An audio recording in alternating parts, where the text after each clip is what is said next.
Hello बच्चों, स्वागत है आप सभी का एक बार फिर से हमारे यूट्यूब चैनल से फार्मा विद शेखर सर में।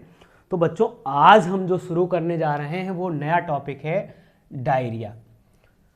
जो बच्चों आज हमारे पास जो टॉपिक है उसका नाम है डायरिया। डायरिया क्या होता है, कंप्लीट नॉलेज समझेंगे, क्या इसके ट्रीटमेंट में है और क्या इसका फार्मेकोलॉजी में मीन्स है। ठीक है, तो बच्चों पहले आज हम लोग जानते हैं इसको बेसिक इंट्रोडक्शन। अगर बच्चों इंट्रोडक्शन की बात करें तो जो डायरिया है वो हमारे ग्रीक वर्ड फ्लोविंग थ्रू से लिया गया है। किससे लिया गया बच्चों? फ्लोविंग थ्रू, जिसका मतलब हो मोर फ्रिक्वेंट या टू फ्रिक्वेंट। ठीक है, टू फ्रिक्वेंट स्टूल पास होना। ठीक है, मतलब इसका फ्लोइंग थ्रू का मतलब होता है ज्यादा मात्रा में कुछ बहना, बाहर निकलना। ठीक है, अब अगर बच्चों हम डायरिया की बात करें तो देखिए डायरिया एक बहुत ही सीरियस डिजीज है जिसके कारण जो है 15-16 में लगभग 1 लाख लोगों की मौत हुई थी। और एक चीज और बता दें, डायरिया से पर डे लगभग 1300 लोग, कितने लोग बच्चों? 1300 लोग डायरिया से 1300 लोग पर डे जो है मरते हैं। ठीक है, और खासकर जो बच्चे जो हैं वो अंडर 5 ईयर, लगभग जो है 5 साल से जो है कम के बच्चे हैं उनकी डेथ देखने को। पूरे वर्ल्ड में अगर देखा जाए तो सबसे ज्यादा डेथ होने वाली कौन सी दूसरी डिजीज? बच्चों आप कमेंट में कमेंट करेंगे और बताएंगे कि अगर डायरिया दूसरी है तो पहली कौन सी है। ठीक है बच्चों, आज हम लोग बात करते हैं डायरिया की। ओके बच्चों, अगर डायरिया की बात करें तो मैंने लिखा है it is more frequent passes of loose और वाटरी स्टूल। कहने का मतलब क्या है कि ये क्या है? मोर फ्रिक्वेंट, मतलब ये ज्यादा मात्रा में क्या होता है? लूज यानी पानी की तरह, वाटरी यानी पानी की तरह क्या हो जाना? स्टूल होना। यानी कैसा? लूज, या तो बहुत लूज, दूसरा या वाटर की तरह क्या होना? स्टूल पास होना, क्या कहलाता है? हमारा डायरिया। अब देखिए क्या हुआ, हम लोग क्या किए, डायरिया को कुछ भी कहने लगे। तो बच्चों क्या हुआ, इसीलिए हमारा जो हेल्थ ऑर्गेनाइजेशन है जिसको हम लोग क्या बोलते हैं? WHO। WHO की फुल फॉर्म आप लोग कमेंट करना। ठीक है, तो बच्चों जो WHO है, WHO ने क्या किया, एक WHO ने क्या किया, एक डिफिनेशन इसकी दे दी। नहीं तो सब लोग डायरिया बोल देते थे, तो उसने क्या किया, एक इसकी एक डिफिनेशन दे दी। तो उसने क्या किया, WHO ने क्या कहा कि अगर आपको 24 घंटे में, कितने घंटों में बच्चों? 24 घंटों में 3 से more than 3 or more than 3 times, यानी 3 या 3 से ज्यादा बार वाटरी और लूज स्टूल हो रहा है तो वो क्या कहलाएगा बच्चों? डायरिया कहलाएगा। क्या कहलाएगा प्यारे बच्चों? डायरिया कहलाएगा। ठीक है, WHO के अकॉर्डिंग। अब अगर हम लोग बच्चों देखें इसके कॉजेस को, बच्चों अगर देखिए कॉजेस की अगर बात करें, हम लोग किसकी बात करें बच्चों? कॉजेस की। तो कॉजेस में देखिए क्या है, पहला क्या होता है इसमें? Decreased electrolyte and water absorption. अब देखिए इसका पॉइंट का मतलब क्या है, थोड़ा सा समझते हैं क्रिएटिव तरीके से। बच्चों देखिए क्या होता है, जो हमारी इंटेस्टाइन होगी उसमें क्या होता है, एक मूवमेंट होता है, एक मूवमेंट किया करती। ठीक है, जिससे फूड जो हमारा क्या होता है, फूड जो होता है इस टाइप में। ठीक है, ये हमारे स्मॉल इंटेस्टाइन, फिर लार्ज इंटेस्टाइन, मैंने जैसा कि उसमें बताया था। ठीक है, अब ये बच्चों क्या होता है, यहां पास में एक मूवमेंट होता है तो फूड क्या करता है? मूव करता है। ठीक है, ये क्या हो जाता है, ये मूवमेंट बढ़ जाता है। ठीक है, दूसरी चीज हमने क्या बताया? इलेक्ट्रॉन। अब दूसरी चीज क्या होता है, जो हमारा ये देखिए थोड़ा सा मैंने बताया है बेटा, ये क्या है, यहां पास में हमारा क्या बना हुआ, एक लूमेन एरिया, यानी ये हमारा क्या है, इंटेस्टाइन का डिसेंडिंग कॉलन मान लिया, एक कॉलन है। ठीक है, डिसेंडिंग या कोई कॉलन है। अब कॉलन का जो पार्ट है इसमें सब क्या भरा रहता है? स्टूल। दूसरी चीज क्या है, देखिए जो स्टूल रहता है वो नॉर्मल कंडीशन में बच्चों क्या होता है, ये जो है वो कहां मिलता है? ब्लड में। कहां मिलता है? जो हिस्सा जो इससे निकल कर वाटर और इलेक्ट्रोलाइट्स वो कहां मिलते हैं बच्चों? ब्लड में। ये हमारा मान लिया ब्लड की वेसल्स है, कैपिलरीज, तो वहां मिलता रहता है। लेकिन क्या होता है, डायरिया की कंडीशन में ये जो है वो निकलना क्या हो जाता है? बंद हो जाता है। यानी ये क्या होता है, हमारे स्टूल में ही बना रहता है। यानी इसीलिए मैंने लिखा है decrease electrolyte and water absorption, यानी जो यहां से वाटर एब्जॉर्ब हो रहा था, इलेक्ट्रोलाइट्स एब्सॉर्ब हो रहे थे, वो बंद हो जाते हैं, जिसके कारण यहां क्या होता है, इसमें फ्लूइड की मात्रा क्या हो जाती है और बढ़ जाती है, जिससे हम लोगों को क्या होता है, बार बार जो है लूज स्टूल पास होता है। ठीक है, दूसरा बच्चों क्या है, increased secretion by intestinal, sorry बच्चों यहां गलत लिख गया है, ठीक है, इंटेस्टाइनल, ठीक है, म्यूकोसा, यानी हमारे इंटेस्टाइनल म्यूकोसा में क्या होता है, सिक्रेशन जो है वो बढ़ जाता है। अब बच्चों क्या होता है, ये जाना तो इधर को चाहिए था बच्चों, सॉरी जाना तो बच्चों क्या चाहिए था, ब्लड की तरफ, लेकिन क्या होता है ये इधर को ना जा करके बच्चों ये क्या होता है, फिर से हमारे क्या लूमेन एरिया यानी जो हमारा इंटेस्टाइन है उसमें आने लगता है। यानी इधर जाना चाहिए था लेकिन आने कहां लगता है, इस साइड, फिर से यहीं पास में क्या होता है, इसका हमारा क्या लूमेन पार्ट में क्या हो जाता है, फ्लूइड बढ़ जाता है, और फ्लूइड बढ़ने के कारण हम लोगों को क्या देखने को मिलता है बच्चों, डायरिया। ठीक है, तीसरा हमारा है इंक्रीज ल्यूमिनली ऑस्मोटिक लोड, यानी यहां पास में हमारा ऑस्मोटिक लोड बढ़ जाता है। बच्चों ऑस्मोटिक लोड मैंने कॉन्स्टिपेशन में बताया है, एक बार आप लोग वहां पास में जाकर के वीडियो देख लें, ठीक है, आपका क्लियर हो जाएगा। ओके, तीसरे इंफ्लामेशन ऑफ म्यूकोसा। अब बच्चों क्या है, इसमें क्या हो जाता है, जो हमारी म्यूकोसा है यानी ये हमारी म्यूकस मेम्ब्रेन रहती है, हम आपको पता पूरी जीआईटी के अंदर क्या होती है म्यूकस, उसमें अगर क्या हो जाता है बच्चों इंफ्लामेशन, इंफ्लामेशन क्या होता है बच्चों, इस पे भी वीडियो आ रहा है जल्द, लेकिन आज मैं थोड़ा सा बता देता हूं। इंफ्लामेशन क्या होता है, किसी भी पार्टिकुलर एरिया में टिश्यू डैमेज के कारण, ठीक है, टिश्यू इंजरी को होना, उसमें क्या हो जाता है स्वेलिंग आ जाना, उसी को हम लोग बच्चों क्या कहते हैं, इंफ्लामेशन। थोड़ा सा मैं बताया हुआ हूं, इसको जो है क्लियरली एक वीडियो में डिफाइन करूंगा। ठीक है, फिर अगला क्या है, viruses, bacterias, toxins, infections etcetera, यानी कोई वायरस भी हो सकता है, बैक्टीरिया भी हो सकता है, टॉक्सिन्स भी हो सकता है, इन्फेक्शन जैसे आप लोगों ने सुना होगा विब्रो कॉलेरा, ठीक है, तो ये हमारे क्या हो सकते हैं और कॉजेज हो सकते हैं। अगला क्या है, सम ड्रग्स, कुछ ऐसी ड्रग्स जो हम लोग ले लेते हैं तब भी क्या देखने को मिलता है प्यारे बच्चों, क्या डायरिया, जैसे एम्पिसिलिन हो गया, मैग्नीशियम सल्फेट हो गया, ये मैग्नीशियम सल्फेट मैंने एंटासिड्स में बताया भी आप लोगों को। ओके, अगला इम्प्रॉपर क्लीनिंग, ये बहुत बड़ा जो है पॉइंट है बच्चों, इम्प्रॉपर क्लीनिंग।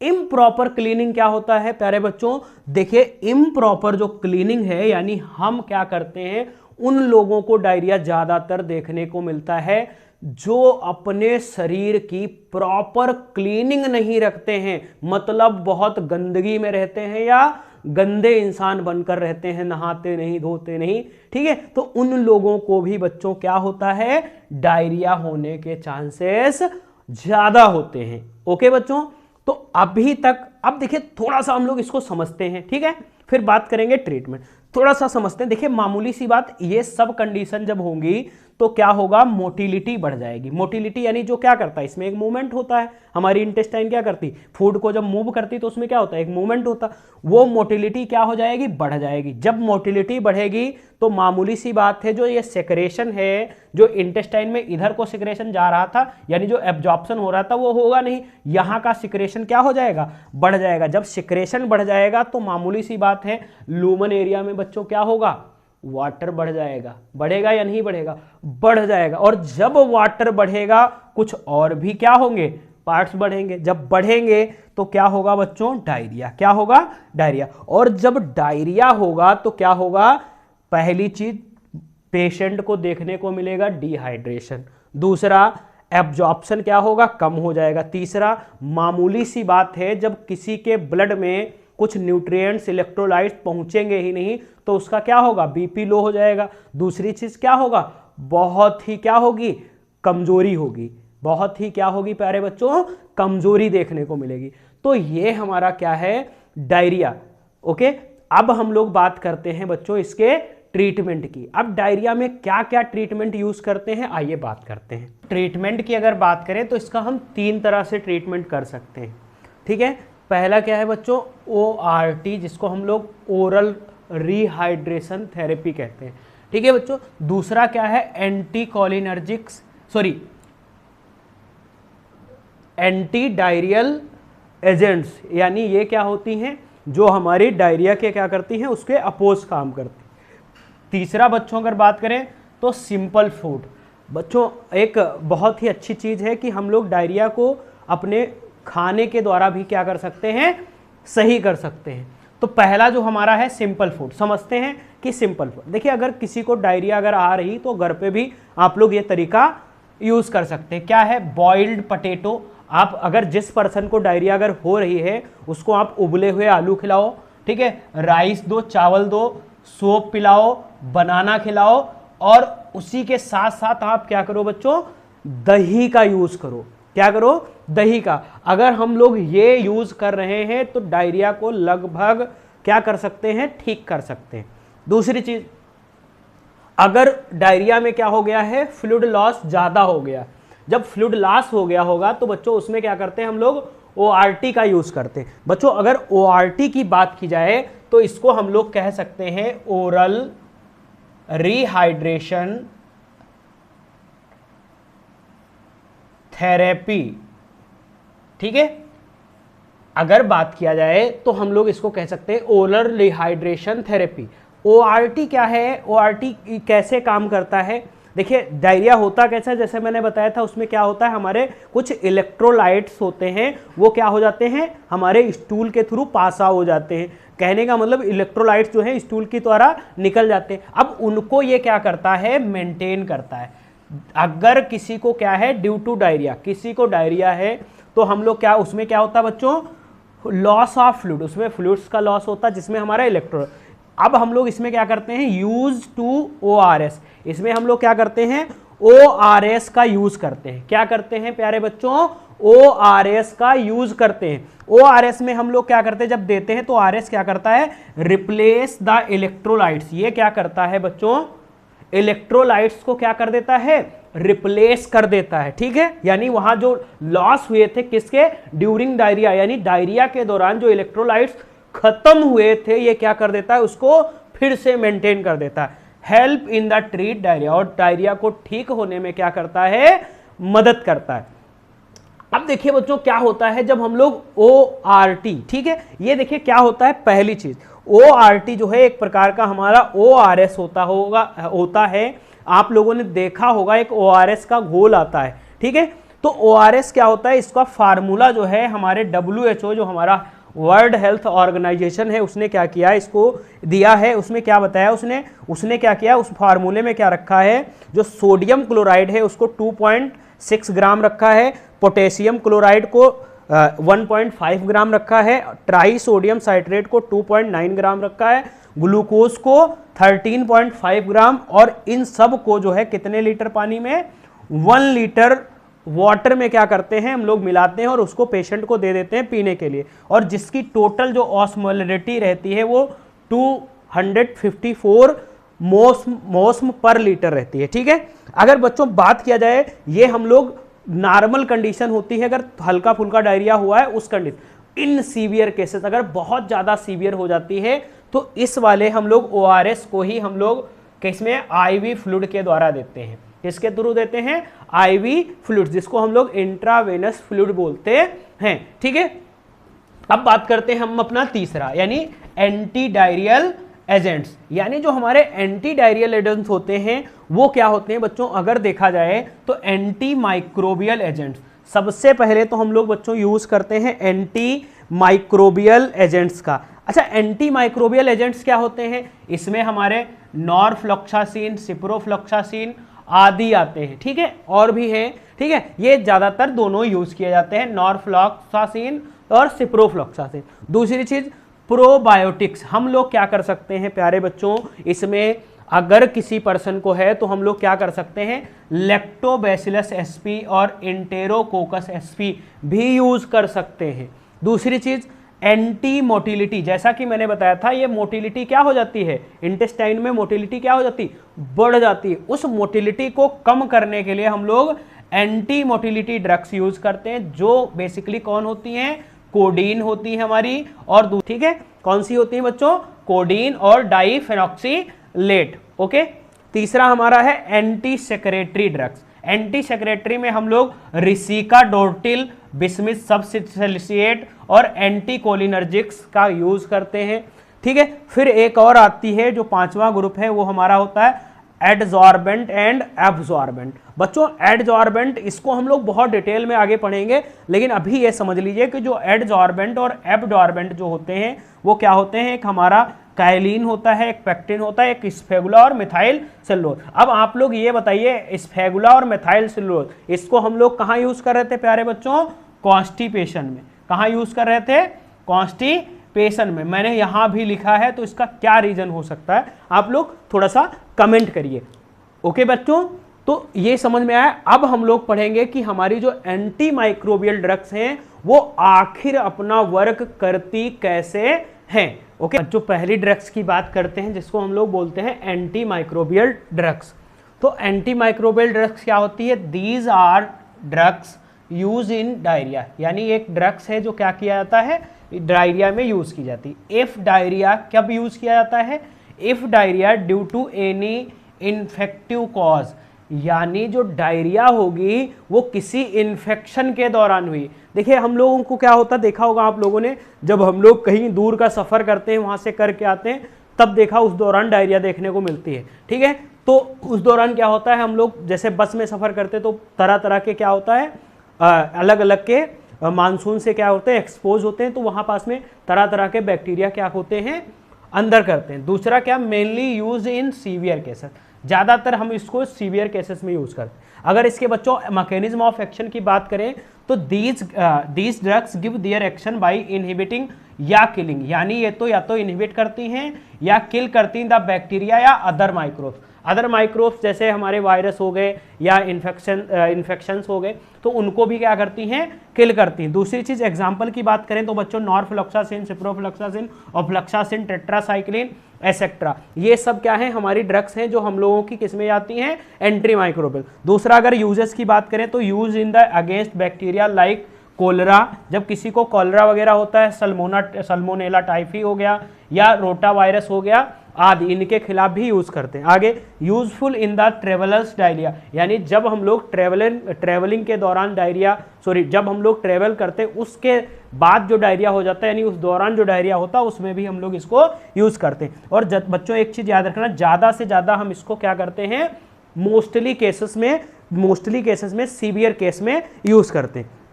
तो बच्चों अब बात करते हैं प्रोबायोटिक्स जो हमारी दूसरी है। तो ये क्या होती है, देखिए these are microbial cell preparations either live cultures और लाइपोफिलाइज्ड पाउडर, यानी एक ये पाउडर होती है या तो हमारी माइक्रोबियल सेल प्रिपरेशंस होती है जो क्या करती है, जिसका एमओए क्या है देखते हैं, समझते हैं थोड़ा सा। Our body contain normal bacteria flora which are beneficially for our body and help in digestion, यानी जो हमारी बॉडी है उसमें क्या होते हैं, कुछ नॉर्मल बैक्टीरियल फ्लोरा होते हैं जो पाए जाते हैं। ठीक है, दूसरी चीज जो क्या करते हैं, हमारे डाइजेशन में मदद करते हैं। दूसरी चीज lactobacillus SP replace these normal bacterial flora which we lost during diarrhoea, यानी ये क्या करती है, जो हमारी जो प्रोबायोटिक्स है यानी जो हमारी लैक्टोबैसिलस है ये क्या करती है बच्चों, उन्हीं फ्लोरा को, यानी ये जो हमारे नॉर्मल बैक्टीरियल फ्लोरा होते थे इनको फिर से क्या करती है, बना देती है, जो हमारे डायरिया के दौरान क्या हो गए थे, लॉस हो गए थे। फिर एक्यूट डायरिया और due to use of antibiotic, ज़्यादातर ये किसके दौरान, एक्यूट डायरिया के दौरान लॉस हो गए थे। दूसरा कब लॉस हो गए थे, जब हमने एंटीबायोटिक्स का क्या किया बच्चों, यूज किया। दूसरी चीज probiotics restore and maintain healthy gut of flora, यानी ये क्या करता है, ये हमारी फ्लोरा जो है ये हेल्दी फ्लोरा गट क्या कर देता है,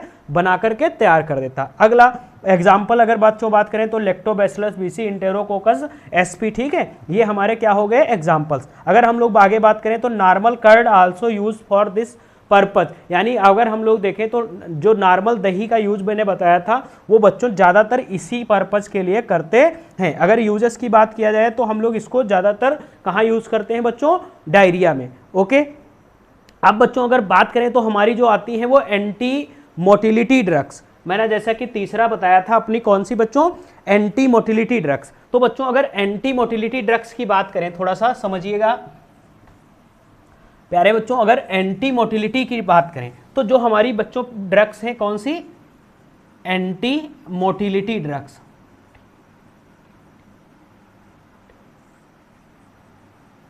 बच्चों अगर बात करें जो हमारी एंटी मोटिलिटी ड्रग्स होती हैं ये क्या करती हैं, ये हमारे ओपोइड एगोनिस्ट को क्या करती हैं, कैरी किए रहती हैं, ठीक है, जो क्या करते हैं बच्चों हमारे बॉवेल मूवमेंट को क्या कर देते हैं, डिक्रीज करते हैं। ये हमारी क्या करती हैं बच्चों, ओपियोइड क्या करते हैं, एगोनिस्ट को क्या करती हैं, एगोनिस्ट्स को क्या करती हैं, ये हमारी एगोनिस्ट को क्या करती हैं, इस पे काम करती हैं, जो क्या करते हैं बच्चों हमारे बॉवेल मूवमेंट को क्या कर देते हैं, बॉवेल मूवमेंट को क्या कर देते हैं बच्चों, डिक्रीज कर देते हैं। और बॉवेल मूवमेंट डिक्रीज होने के कारण हमारा जो डायरिया है वो क्या हो जाता है बच्चों, ट्रीट हो जाता है। क्या हो जाता है, ट्रीट हो जाता है, ठीक है प्यारे बच्चों, डायरिया क्या हो जाता है, ठीक हो जाता है, ठीक है, डायरिया क्या हो जाता है, ट्रीट, और डायरिया ट्रीट हो। तो अगर बच्चों इसमें बात करें थोड़ा सा इसमें इसकी ड्रग्स की, तो हमारी देखा होगा आप लोगों ने सुना होगा एक ड्रग्स आती है लोपेरामाइड, लोपेरामाइड बहुत यूज इसका होता होगा, ठीक है, एक लोपेरामाइड होती है, दूसरी कोडीन होती है,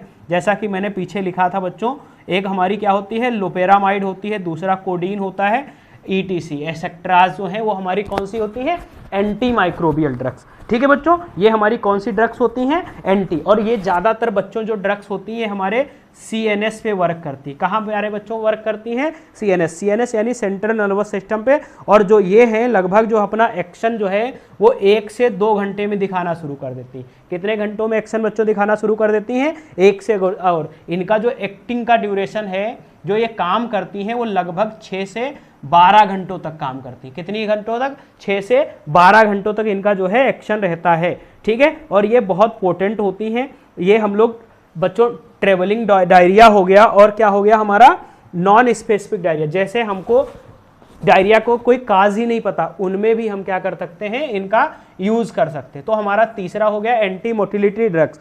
जो हमारा चौथा है वो एंटी सिक्रेटरी ड्रग्स। एंटी लगा हुआ है बच्चों तो क्या होगा, एंटी सेक्रेटरी ड्रग्स। बच्चों अगर एंटी सेक्रेटरी ड्रग्स की बात किया जाए, यानी ये क्या करेंगी, हमारा जो सेक्रेशन, इंटेस्टाइन सेक्रेशन क्या हो रहा था, इंक्रीज हो रहा था ना, ये उसको क्या कर देंगी बच्चों, डिक्रीज कर देंगी। और इंटेस्टाइन अगर बच्चों क्या हो जाएगा, डिक्रीज हो जाएगा, तो हमारा क्या होगा, मामूली सी बात, डायरिया क्या हो जाएगी, ट्रीट। तो इसमें बच्चों जो हमारी ड्रग्स आती हैं वो मैंने बताया था, रिसिका ड्रोटिल वगैरह आती हैं हमारी, कौन सी आती हैं बच्चों, रिसिका ड्रोटिल वगैरह आती हैं, ठीक है, इनका यूज करते हैं। और ये क्या करती हैं, इस जो है डायरिया को ठीक करने में बच्चों मदद करती हैं, ठीक। तो ये सिंपल सी कुछ ड्रग्स थी। हमने आज जो हम लोगों ने पढ़ा वो डायरिया पढ़ा, उसका क्या क्या ट्रीटमेंट है, उसमें कौन कौन सी ड्रग्स, क्या उसका MOA है, पूरा हम लोगों ने आज क्या किया है, क्लियर कर दिया है। बच्चों मिलते हैं जल्दी ही आपसे नेक्स्ट वीडियो में, तब तक के लिए जय हिंद। और आप लोग प्लीज़ जो है लाइक शेयर सब्सक्राइब करते रहिए, ताकि मेरा जो है एक मनोबल जो है और थोड़ा सा बढ़ता रहे। ओके बच्चों, थैंक यू।